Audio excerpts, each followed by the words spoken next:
Capítulo 22. Ao olhar em volta, sem objetivo definido, Ká viu bem à distância Frieda numa curva da passagem. Ela fez como se não o conhecesse, fitando-o apenas. Levava na mão uma bandeja com pratos vazios. Ele disse ao servidor, que no entanto não prestou atenção. Quanto mais se falava esse servidor, tão mais distraído ele parecia estar, que ia voltar logo, e saiu correndo em direção a Frieda. Ao chegar a ela, segurou-a pelos ombros, como se retomasse sua posse. Fez algumas perguntas sem importância, perscrutando nesse lance os seus olhos. Mas a postura rígida dela praticamente não se desfez. Procurou fazer, distraída, alguns rearranjos da louça na bandeja e disse: "O que quer de mim? Vá atrás daquelas. Você sabe como elas se chamam? Está vindo neste momento da casa delas. Posso perceber isso quando olho para você." Ká mudou rápido de assunto. A conversa não devia começar tão abruptamente e a respeito da pior das coisas, daquelas que eram as menos favoráveis a ele. "Julguei que você estava no balcão de bebidas do albergue", disse ele. Frieda olhou espantada para ele e passou a mão que estava livre sobre a testa e amassando o rosto dele. Era como se tivesse esquecido a aparência de Ká e quisesse trazê-la de volta à consciência desse modo. Seus olhos também tinham a expressão velada do esforço da memória. "Fui readmitida para trabalhar no balcão de bebidas", disse depois com vagar, de tal maneira que o que estava falando parecia sem importância, mas sob as palavras ainda conversava com Ká, e isso era o mais importante. "Este trabalho não me serve. Qualquer outra pode providenciá-lo. Qualquer uma que saiba fazer uma cama, mostrar um rosto amigável e não se importunar com os clientes, antes estimulando-os a agir desse modo. Qualquer uma assim pode ser camareira. Mas no balcão é algo diferente. Fui logo readmitida para trabalhar lá. Embora o tenha abandonado anteriormente de uma forma não muito honrosa, certamente porque eu tinha proteção. O gerente da hospedaria, porém, estava feliz porque tinha proteção e, possivelmente, por isso foi fácil me readmitir. Aconteceu até que precisaram me pressionar para assumir o posto. Se você pensar no que o balcão me faz lembrar, vai entender. Afinal, aceitei o lugar. Estou aqui só provisoriamente."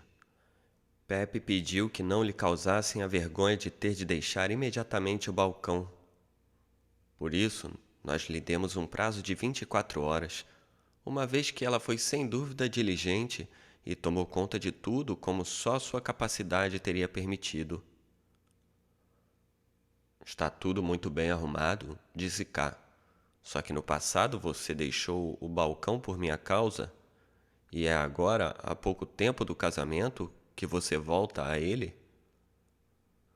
"Não vai haver casamento", disse Frieda. "Porque fui infiel?" perguntou Ká. Frieda acenou com a cabeça. "Veja, Frieda", disse Ká. "Sobre essa suposta infidelidade, nós já falamos várias vezes e no fim você teve de admitir que a suspeita era injusta. Desde então, no entanto, nada mudou da minha parte. Tudo permaneceu tão inocente como era e nunca poderá ser diferente. Sendo assim, alguma coisa deve ter mudado do seu lado, através de insinuações de terceiros ou algo semelhante.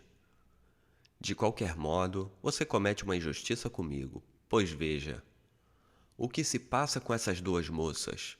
Uma, a morena, quase me envergonho por precisar me defender em detalhe, mas é você que o provoca. A morena, portanto, é provavelmente um embaraço não menor para mim do que para você. Mas posso de algum modo me distanciar dela. Eu o faço e ela também o facilita. Não é possível ser mais discreto do que ela é." "Sim!" exclamou Frieda. As palavras lhe vinham como se fosse contra sua vontade. Kai estava contente por tê-la desviado assim do assunto. Ela estava sendo diferente do que queria. Ela pode ser discreta para você.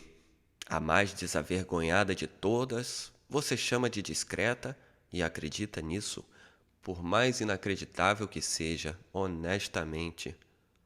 Você não distorce as coisas, eu sei. A dona do albergue da ponte diz sobre você: não posso suportá-lo, mas também não posso abandoná-lo. À vista de uma criança pequena que ainda não sabe andar direito e se precipita em frente, é impossível se dominar. Torna-se necessário intervir. Desta vez assumo o ensinamento dela, disse Ká sorrindo. Mas aquela jovem, seja recatada ou desavergonhada, nós podemos deixar de lado. Não quero saber nada dela. Mas por que você a chama de recatada? Perguntou Frieda inflexível. Ká considerou essa participação um sinal favorável a ele. Você testou isso ou quer rebaixar as outras? Nem uma coisa nem outra, disse Ká. Eu a chamo desse modo por gratidão. Porque ela me torna fácil não prestar atenção nela e porque, mesmo que me interpelasse com mais frequência, eu não conseguiria voltar lá, o que de fato seria uma grande perda para mim, pois tenho de ir por causa do nosso futuro em comum, como você sabe. É por isso que preciso falar também com a outra jovem, que na verdade estimo por sua competência, prudência e abnegação, e de quem ninguém pode afirmar que seja sedutora. Os servos têm outra opinião, disse Frieda. Tanto neste como em muitos outros aspectos, disse Ká. Você não vai querer deduzir da luxúria dos servos a minha infidelidade, não é? Frieda silenciou e permitiu que Ká tirasse de sua mão a bandeja, a colocasse no chão, enfiasse o braço sob o dela e começasse a ir de lá para cá, devagar, com ela no pequeno espaço. Você não sabe o que é fidelidade, disse ela, se defendendo um pouco da sua proximidade. O mais importante não é a maneira como quer se comportar com as moças. O fato de que vá e volte ao seio dessa família, o cheiro da sala de jantar deles nas suas roupas já é uma vergonha intolerável para mim. E você sai correndo da escola sem dizer nada e fica na casa delas metade da noite. E quando perguntam por você, manda as moças dizerem que não está. Elas dizem isso com fervor. Sobretudo a que é incomparavelmente recatada. Esgueira-se por um caminho secreto para fora de casa, talvez para proteger a reputação daquelas jovens. A reputação daquelas jovens. Não, não vamos mais falar sobre isso. Sobre isso não, disse Ká. Mas sobre outra coisa, Frieda. A respeito disso já não há o que dizer, porque preciso ir até lá, você sabe. Não é fácil, mas eu me forço. Você não devia tornar as coisas mais difíceis do que são. Pensei hoje por um instante em ir até lá e perguntar se Barnabás, que há muito tempo tem de me entregar uma mensagem importante, afinal chegou. Ele não havia chegado, mas como me garantiram e era digno de fé, devia chegar muito em breve. Não queria mandar que ele fosse atrás de mim na escola para não a molestar com sua presença. As horas se passaram e, infelizmente, Barnabás não chegou, mas veio outro que me é odioso. Eu não tinha vontade alguma de deixar que ele me espionasse, e por isso caminhei pelo jardim vazio, mas também não queria me esconder dele. Por isso fui pela rua espontaneamente em direção a ele, com uma vara de salgueiro flexível na mão, coisa que admito. Isso é tudo, portanto não há mais nada para dizer. Mas, sem dúvida, há o que dizer sobre algo diferente. O que acontece com os ajudantes, que só o fato de citá-los me é tão repulsivo como para você, a menção daquela família? Compare sua relação com eles e o modo como me comporto com a família de Barnabás. Entendo sua aversão por ela e posso partilhar desse sentimento. É só em função do meu caso que vou visitá-los. Às vezes, quase me parece que cometo uma injustiça com eles, que eu os uso. Veja agora você e os ajudantes. Não negou em absoluto que eles a perseguem e admitiu que isso a atrai. Não fiquei zangado com você por causa disso. Percebi que aqui estão em jogo forças com as quais não podia competir. Estava feliz já com o fato de que você ao menos se defende.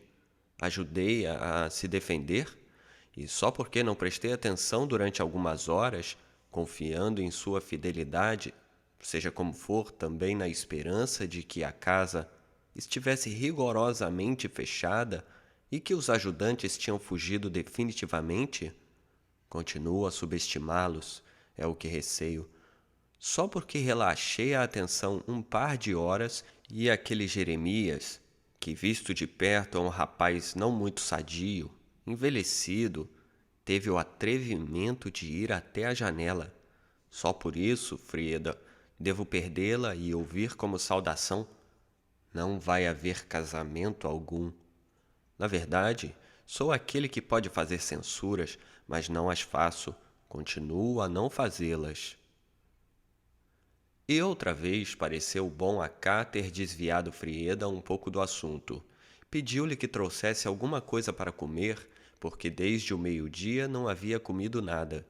Frieda, evidentemente aliviada pelo pedido, fez sim com a cabeça e correu para pegar a comida, seguindo não pela passagem, onde Cá supunha estar a cozinha, mas de lado, alguns degraus para baixo.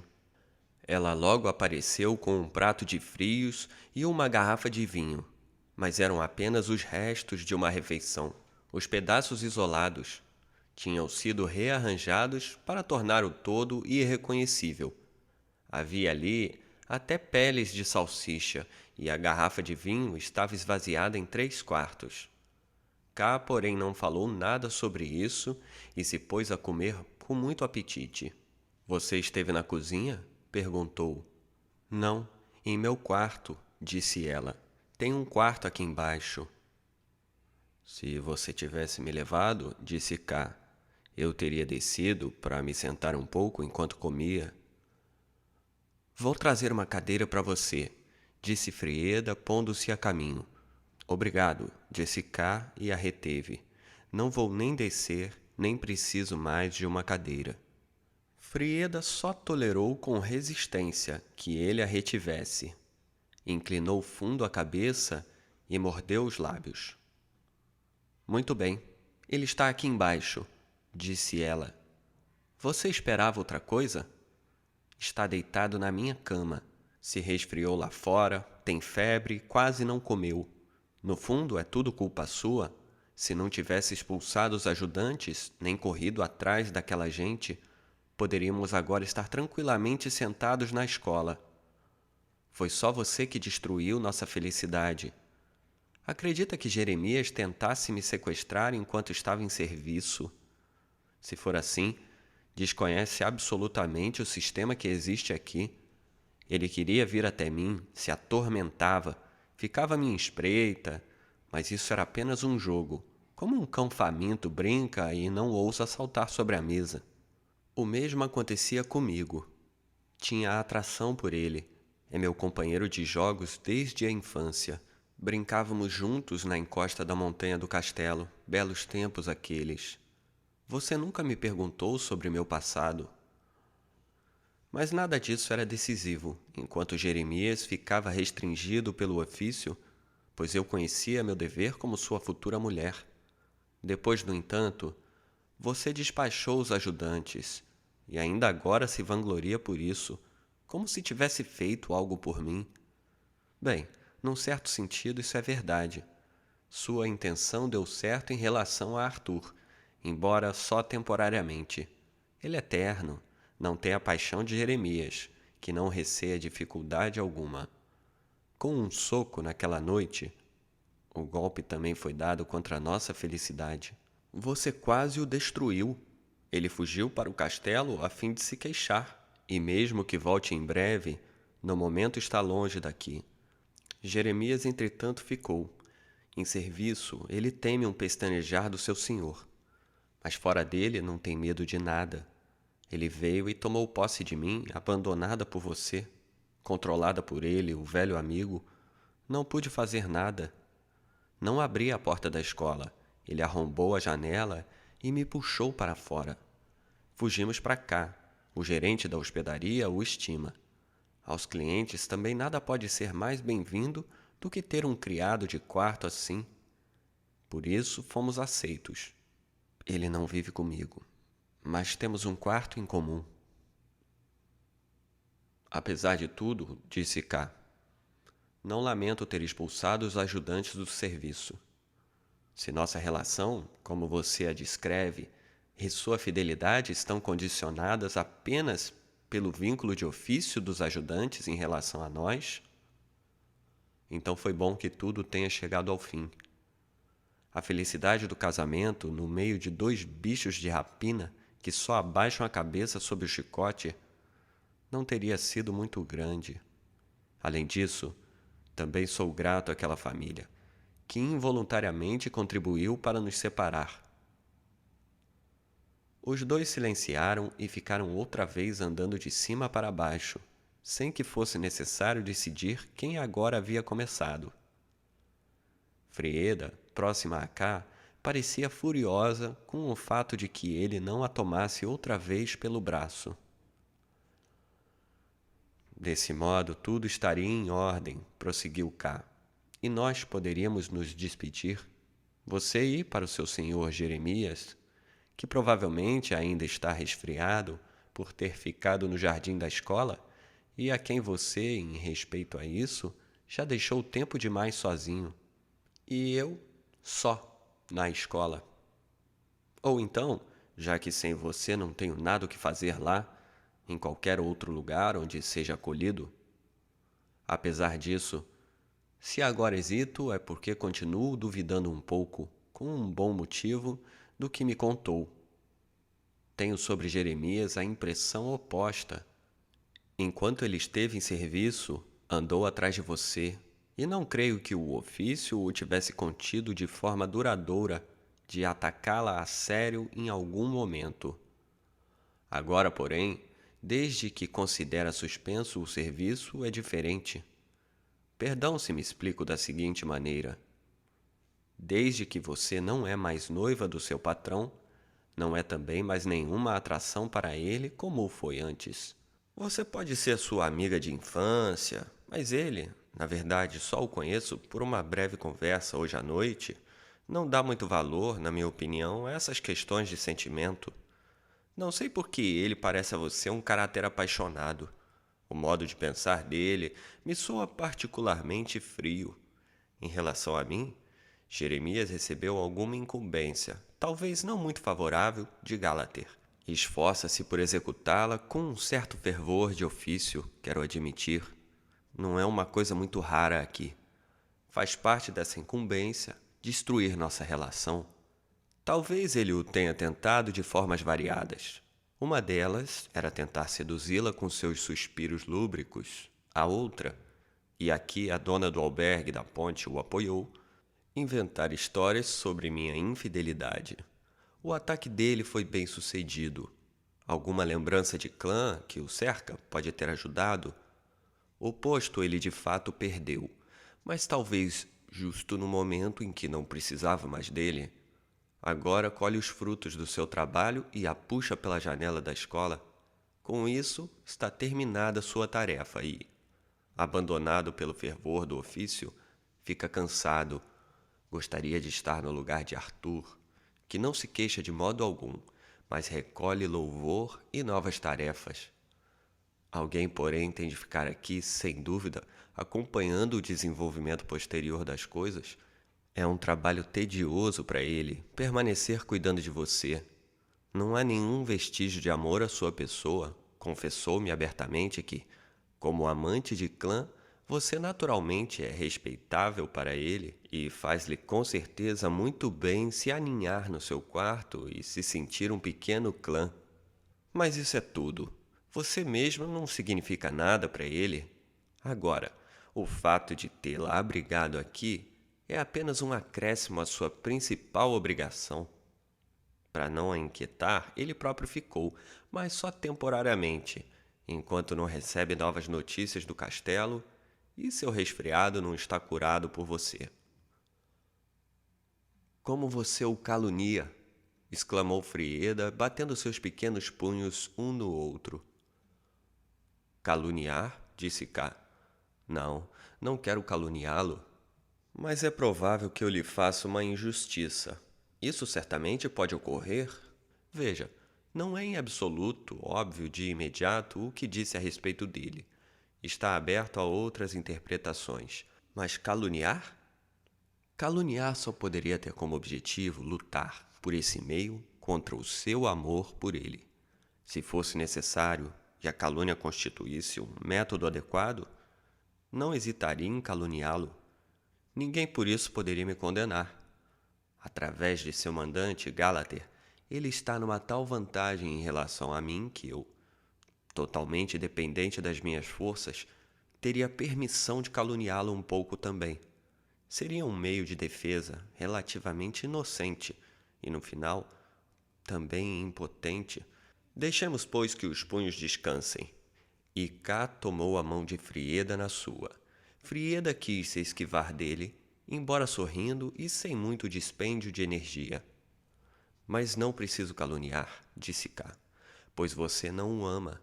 Apenas acredita nisso e será grata a mim quando eu a livrar do engano. Veja, se alguém quisesse tirá-la de mim sem violência, mas com um cálculo o mais possível cauteloso, precisaria fazê-lo por intermédio dos dois ajudantes. Jovens, aparentemente bons, infantis, engraçados e irresponsáveis, que desceram do alto do castelo com alguma lembrança de infância em tudo isso. É uma coisa de certo muito amável, sobretudo se por acaso sou exatamente o contrário disso. Corro sem parar atrás de negócios que não são inteiramente compreensíveis para você, que a fazem se irritar, que me aproximam de pessoas que lhe são odiosas e me transmitem algo disso por maior que seja minha inocência.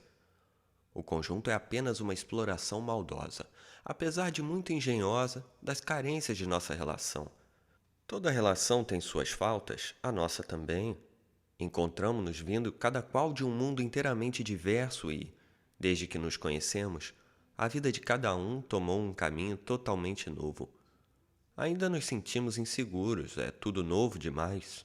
Não falo de mim. Isso não é tão importante. No fundo, sempre foi uma dádiva desde que você pela primeira vez voltou os olhos para mim. E habituar-se às dádivas não é muito difícil. Você, entretanto, abstraindo tudo o mais, foi arrancada de clã. Não consigo medir o que isso significa, mas aos poucos fui tendo uma ideia. A pessoa sofre uma vertigem, não é capaz de se orientar e, embora sempre estivesse pronto para recebê-la, nem sempre estava presente. E quando estava, muitas vezes seus devaneios, ou algo mais vivo, a seguravam, como por exemplo a dona do albergue. Em suma, houve épocas em que você desviava o olhar de mim, aspirando penetrar em algo semi-indefinido. Pobrezinha. E nesses interrenhos, era necessário apenas que pessoas adequadas fossem alinhadas na direção do seu olhar para que se perdesse nelas. Caía na ilusão de que aquilo, que no fundo eram só momentos, fantasmas, velhas recordações, existência única do passado que se consumia cada vez mais, que isso ainda era sua vida contemporânea e real. Um erro, Frida. Nada senão a última dificuldade, vista corretamente, desprezível de nossa união final. Volte a si, se componha. Se pensasse também que os ajudantes são mandados por clã, não é absolutamente verdade, são mandados por Gálater. E se eles puderam enfeitiçá-la com apoio nessa ilusão, que você próprio julga encontrar na sujeira e indecência deles vestígios de clã, como alguém acredita ver num monte de excrementos uma pedra preciosa outrora perdida, ao passo que não poderia na realidade encontrá-la de modo algum ali, mesmo que ela estivesse lá. Assim são, sem dúvida, apenas rapazes da laia dos servos dos estábulos, só que não têm a saúde deles.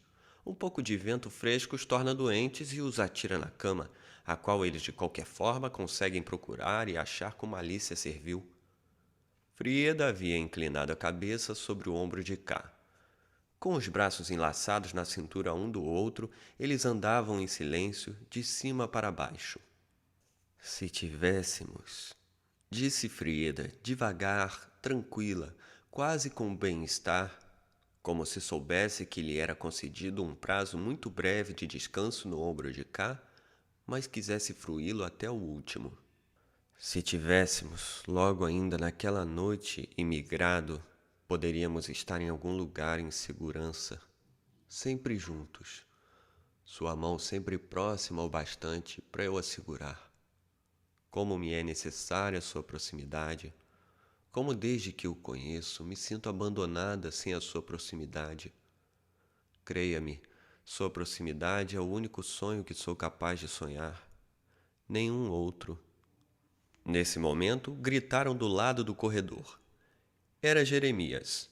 Estava em pé no degrau mais baixo, em mangas de camisa, mas tinha enrolado em torno de si um xale de Frieda. O modo como estava ali, o cabelo revolto, a barba rala como que molhada de chuva, os olhos arregalados com esforço, suplicantes e ressentidos, as maçãs do rosto avermelhadas, mas parecendo consistir de carne solta demais, as pernas nuas tremendo de frio, de tal forma que as longas franjas do xale estremeciam juntas. O modo como estava ali era o de um doente fugido do hospital, diante do qual não se devia pensar em outra coisa senão em levá-lo de volta à cama. Foi assim que Frieda entendeu a situação. Desfez-se de Cá e logo estava lá embaixo ao lado de Jeremias. A proximidade dela, a maneira cuidadosa com que apertava mais o xale em volta dele, a pressa com que imediatamente quis empurrá-lo de volta ao quarto, deram a impressão de torná-lo um pouco mais forte. Era como se só agora reconhecesse Cá. Ah, o senhor agrimensor, disse Jeremias. Frieda, que não queria permitir mais nenhuma conversa, passou a mão no rosto dele como um consolo. Jeremias prosseguiu. Desculpe a interrupção, senhor agrimensor. Não estou nem um pouco bem. Isso se justifica? Creio que tenho febre. Preciso tomar um chá e transpirar. A maldita grade no jardim da escola. Ainda tenho de pensar nisso. Depois, já resfriado, tive de ficar correndo por aí durante a noite. As pessoas sacrificam, sem perceber logo, a sua saúde por coisas que na verdade não o merecem. Mas o senhor agrimensor não precisa se deixar importunar por mim. Entre conosco em nosso quarto, faça uma visita ao doente. E diga então a Frieda o que ainda tem a dizer. Quando duas pessoas que estão habituadas uma à outra se despedem, têm naturalmente tanto a falar uma para a outra nos últimos instantes, que um terceiro, mesmo que esteja deitado na cama e espere o chá prometido, mostra a falta de possibilidade de entender. Mas entre, vou ficar completamente quieto. Basta, disse Frieda, agarrando o braço de Jeremias. Ele está com febre e não sabe o que fala. Você, porém, Cá, não entre, eu lhe peço. É o meu quarto e o de Jeremias. Ou antes, o quarto é só meu. Proíbo-o de entrar conosco. Você me persegue, Cá. Ah, por que me persegue? Nunca mais vou voltar para você. Tremo só de pensar nessa possibilidade. Vá para suas moças. Conforme me contaram, elas ficam sentadas de camisola no banco do aquecedor ao seu lado. E se alguém vai buscá-las, cospem nele. Certamente lá você está em casa, pois isso o atrai tanto. Sempre o retive para que não fosse lá, com pouco sucesso, mas, seja como for, retive. Isso já passou. Você está livre, uma bela vida está à sua frente. Por causa de uma delas, terá talvez de lutar um pouco com os servos, mas no que diz respeito à segunda, não há ninguém no céu e na terra que tenha inveja de você por causa dela. A aliança está abençoada de antemão. Não diga nada contra. Sem dúvida, pode refutar tudo, mas no final, nada foi refutado. Pense só, Jeremias, ele refutou tudo. Trocaram entre si acenos de cabeça e sorrisos. Mas, continuou Frieda, supondo que ele negou tudo, O que teria sido alcançado com isso? O que me importa? Como as coisas podem acontecer com aquelas lá é totalmente assunto delas e dele, não meu. O meu é cuidar de você, Jeremias, até que você fique bem como estava antes que Cá o atormentasse por minha causa. O senhor realmente não vem junto, senhor agrimensor? Perguntou Jeremias, mas Frieda, que não se voltou mais para cá, puxou-o definitivamente. Embaixo via-se uma pequena porta, mais baixa que as portas da passagem em cima. Não só Jeremias, mas Frieda também teve de se abaixar para entrar. Dentro parecia estar claro e quente. Ouviu-se ainda um pouco de cochicho, provavelmente uma persuasão amorosa para levar Jeremias para a cama. Depois a porta foi fechada. Fim do capítulo.